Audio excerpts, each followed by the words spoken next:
Hey guys, welcome to another episode of Off Script.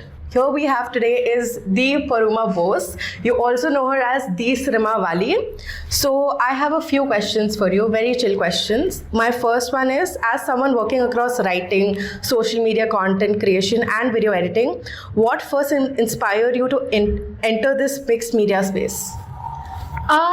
I think it's my ADHD, to be honest. I started out knowing that I wanted to work in the media. After I did my BMM at Xavier's, I realized that filmmaking is what I want to eventually pursue. But getting into filmmaking is of course very difficult, especially in this country. So I started with whatever I could. I started with writing. I ended up as a creative producer in places. I go wherever I can. Today I'm in a place where whatever looks interesting, I just apply for it. Sometimes it works out, sometimes it doesn't. Usually it's been a great ride. So yeah. Okay, lovely. My next question is, today's media environment rewards trends, but timeless storytelling requires depth. How do you resist the temptation of trends to stay true to your personal artistic voice? I used to want to follow trends earlier, but then I realized it does not fit in with the way I work. So now it's difficult watching other more mediocre creators doing better, but then I realized that my ultimate aim is not really to go viral or to have a big following so I can take branded content. That's not what I want to do, which is why now I focus on making content that really makes sense to me. Many times the best of my content doesn't work. Sometimes something I thought was frivolous works out better, but that's just how the internet works. So I try not to worry too much about the audience's reaction. And I especially do not like to review films the moment they come out. I talk about them whenever I feel like talking about them. So yeah. Okay, but how do you resist the urge कि मुझे views चाहिए? It's very easy to resist when you have executive dysfunction. Okay. Like when you physically cannot आज मतलब Thama has come out, and if I just shot a video and edited it somehow I would get the views, but I cannot. I do not want to. My brain will not allow it. So I can only write this other thing that I'm writing right now. And so that really helps. It also makes me feel a little, a bit of a FOMO situation, but mostly it's okay. I manage. Okay. Then is there a specific moment in your career when you felt, yes, this is why I create? Can you describe that memory?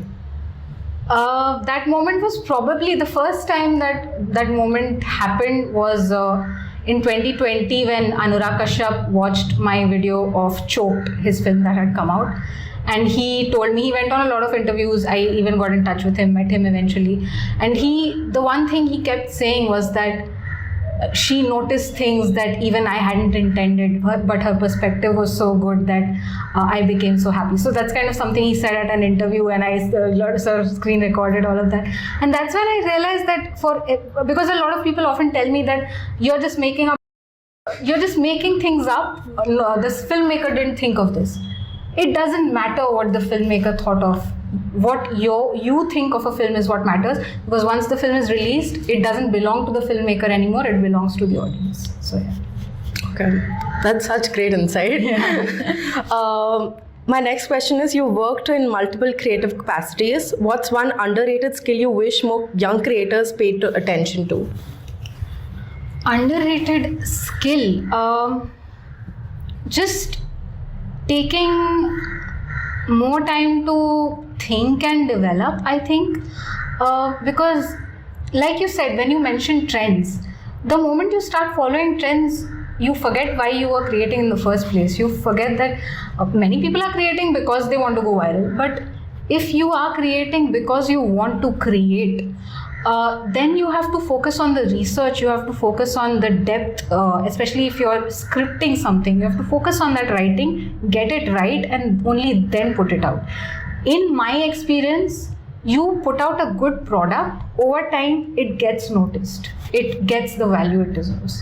So I think that is most important. You focus on quality. Yeah.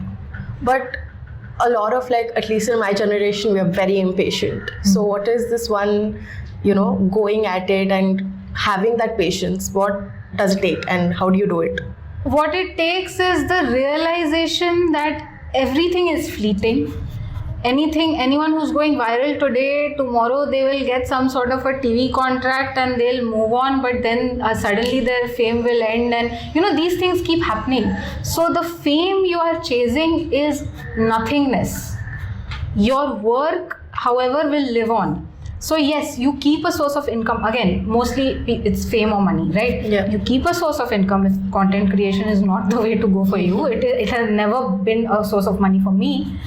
But it builds me my portfolio. When I show my work, there are actors, there are directors, there are writers who respect my work.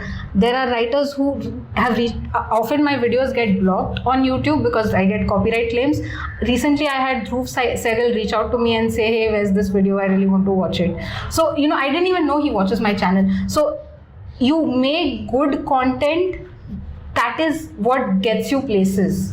And I will tell you very honestly, there were some creators initially, I should probably not be saying this on camera, but there were some creators who would, I was very small at the time, I only had a few thousand subscribers, but I would see some creators with 100,000 subscribers, more than that, they would come to me and try to get me on their show or podcast or get a conversation with them. I used to wonder why they want it. It's because they know that what I am saying is a lot more relevant than what they have been saying, in many cases. So yeah. Okay. What is one of the most key aspects that makes a film superior than others? Attention to detail. Like I said, it's just, if you make a frivolous film, I'll just give one example. Sorry, I talk a lot, but anyway. We love it. These days you'll see something called, there's something called shallow depth of field, which is when you have your camera is only focusing on maybe one face and the whole background is blurred. Somebody recently talked about why are all films shallow depth of field these days, especially Hollywood films, okay? Maybe not in India so much. That has made films look less attractive than they used to look, because filmmakers who are using shallow depth of field, those are mostly the mainstream, the Jurassic Parks and the Marvel movies, because they do not care about the background, even irrespective of whether or not it's built on a green screen. The background does not tell a story. The background should always tell a story. The camera should not be a recording device. The camera should be used as a character in the film, as a storyteller. So every part of the film matters, and that should never be ignored. And that's how you get a film like Main Hoon Na against what was a recent flop? I don't know. Nadanya. What is that? I've never heard of this. Anyway, okay, yeah, whatever. You get the gist. Yeah. So do you think that because of Instagram and because of the vertical content, it's the filmmaking has just changed because they want it for like the 30-second or the 60-second reel? See, this is something that a lot of people have asked me recently. I don't see that. Maybe now that you bring it up, I get like this particular thing I mentioned about the shallow depth of field. This could be a reason. That's a good point. But remember that filmmaking as we know it is not going anywhere, because nobody really likes living on their phone. Yeah. They go to it because they have nothing else. People want to watch films in theaters. People want to watch films on a TV with their families. So the format, the traditional format of the film is important. It will always remain. People who are following a certain trend and trying to make something, those films will disappear over time. But the classics will remain, and the good films will always remain. So yeah. I want to ask, what is your opinion when people say ki, oh, Bollywood is dead now? Yeah, they're not wrong. They're right. Because there's a reason. All of the, you know how every industry in the country is dead currently. There's a very clear political reason for it, because the economy is dead because of certain wonderful forces that don't know shit about the economy. So again, money is what runs Bollywood. Producers don't want to take risks when there is no money. Producers, again, they are not the creative people in the industry. They do not have the mental ability to take the right decisions. So they don't take the right decisions. They have good writers. Nobody who's working in the film industry is a bad writer. They're all excellent. But many a times what is happening is everything is getting stuck in production. Something gets made, then it doesn't get greenlit, never gets released. It's fully made, it's not released. Writers, get their scripts taken, bought, never gets made. This is constantly happening because people are scared. The people who hold the money are scared to spend that money. That's the only reason. But this will change. There are good films every now and then. This will continue. Like, things will get better. Okay. Yeah. That's good to know. Which is one filmmaker or producer that you really admire, and what is it that makes them stand out for you? Oh God. You can say multiple. No, I can't. Like, that's the problem. I can't name any. How do I make someone say? See, because the last clip I showed in your classroom was Bong Joon-ho's mother. I think when I discovered Bong Joon-ho's filmography, he was the one that became the main guy for me. Before that, it was Wong Kar-wai, Satyajit Ray, Rituparna Ghosh, everyone, Aparna Sen. These people have all done incredible things. What makes any of these people that I just named stand out is you will notice that in all their films, Satyajit Ray, Rituparna Ghosh, Wong Kar-wai, Bong Joon-ho, usually it is conversations between people, okay? But there is always a larger context, something weighing down on these people. Also, Govind Nihalani. If you watch Party, very good film, please watch it, it's on YouTube. There's always, the film is always very personal, but it is still very political, and it comes through. I can't go on about it, but you know, it's a larger film than it looks. That's what I love about these films. So, yeah. Okay, great. Okay, so now we're going to do a rapid fire round.